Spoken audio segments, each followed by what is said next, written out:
Okay, last thing with regards to the drill press itself. So we talked about this kind of standard drill press, right? This typical floor model standard drill press, and that's what you're going to see when you get to school. There are other kinds of drill presses, and there are other kinds of drill press setups. The only other one that we really want to mention today is the Radial Arm Drill. Okay, so you will find this in your technology and machine tools book. Okay, it is a huge, it's a monstrous machine compared to these floor model drill presses. The purpose of I'll write it up here, the Radial Arm Drill. Okay, the Radial Arm Drill, the purpose of it is for handling larger work pieces than is possible to handle on the standard upright machines. And there are some advantages to the Radial Arm Drill. Okay, three specific ones actually.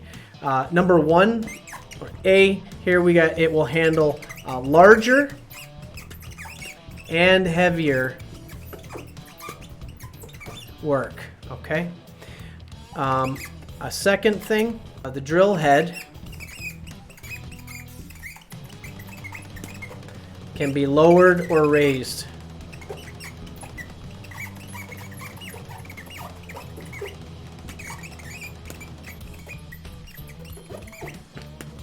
Okay. And the machine is more powerful and can use larger cutting tools.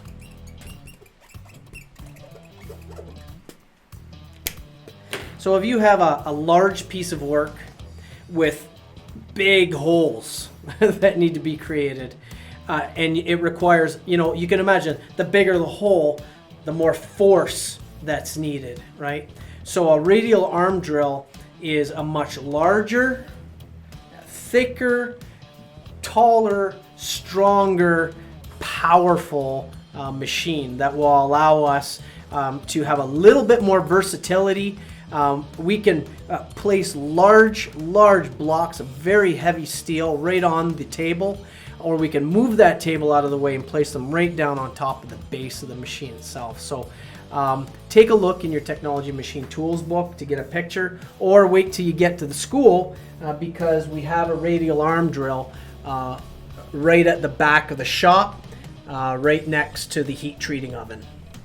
So you'll get to see that there as well.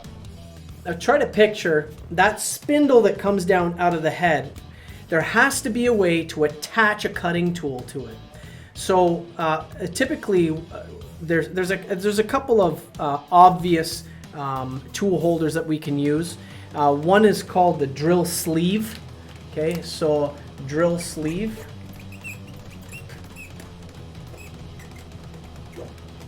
So basically what a drill sleeve is, it's kind of a, just imagine like a tapered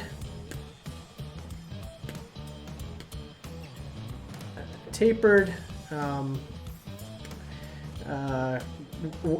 holder. It's got a internal taper as well.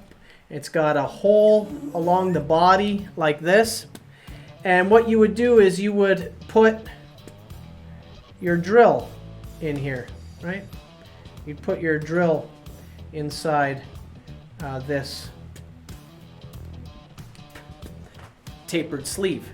And so what would happen is this sleeve has an external taper, and it would pop up inside the taper of the spindle. Okay, so that's one way we can hold tools, is you mount the tool in the sleeve and then you pop the sleeve into the mating taper inside the spindle. Now if we had if our tool was only this big, right? So that's our tapered shank on our tool. Well, it's not going to fit in this sleeve. So there is a series of sleeves.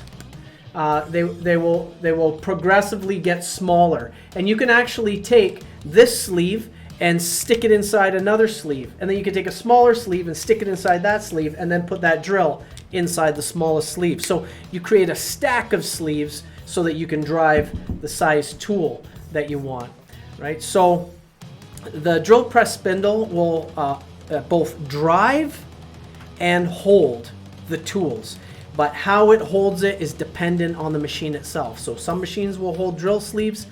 Other machines are designed, even though they have a tapered spindle, they can't hold drill sleeves directly because the taper is not big enough. So those machines typically will just be able to handle a drill chuck. And also, as you bring the drill head down into the workpiece, you're forcing, putting pressure on the drill chuck as well. So you're actually enhancing the holding strength of that taper lock when you engage that tool into your workpiece. So two ways again that we hold tools in a drill press is the tapered sleeve, right, and the drill chuck, okay?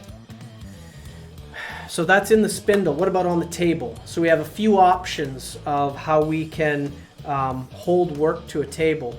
One of the things I'm just going to tell you is a shop floor truth, okay? We're supposed to teach that every single piece of material that you need to drill or ream or chamfer or whatever, that you need to mount a solid work holding. So a vise, say, for instance. You have to have a vise mounted to the table before you can drill that hole.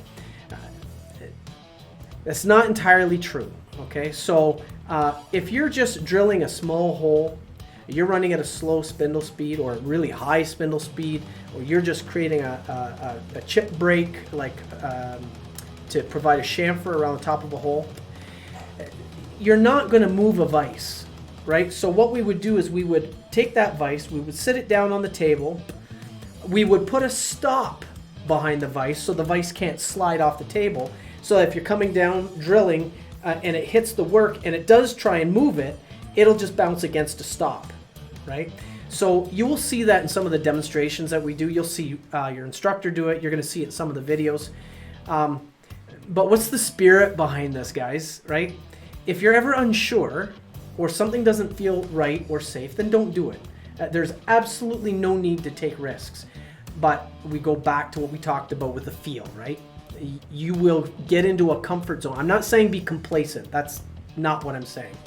But you get comfortable with how to manufacture certain things in a safe way that maybe is not the same way somebody else would do it. Now, one way is not wrong. It's just they're different, right? But if safety is a factor, then we do it the safe way. And that's just obvious, right? So what ways can we hold material? So in your Technology and Machine Tools book, you are going to see different examples.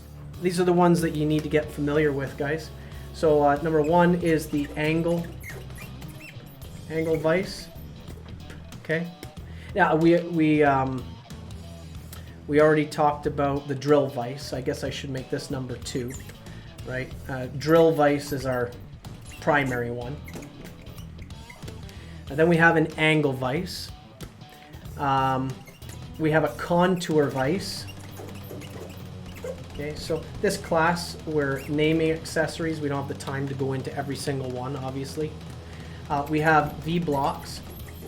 Now, V-blocks on their own cannot hold a piece of material, but they assist in holding round stock, which we'll get into that at another time.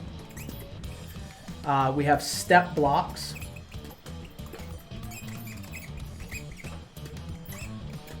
We have an angle plate.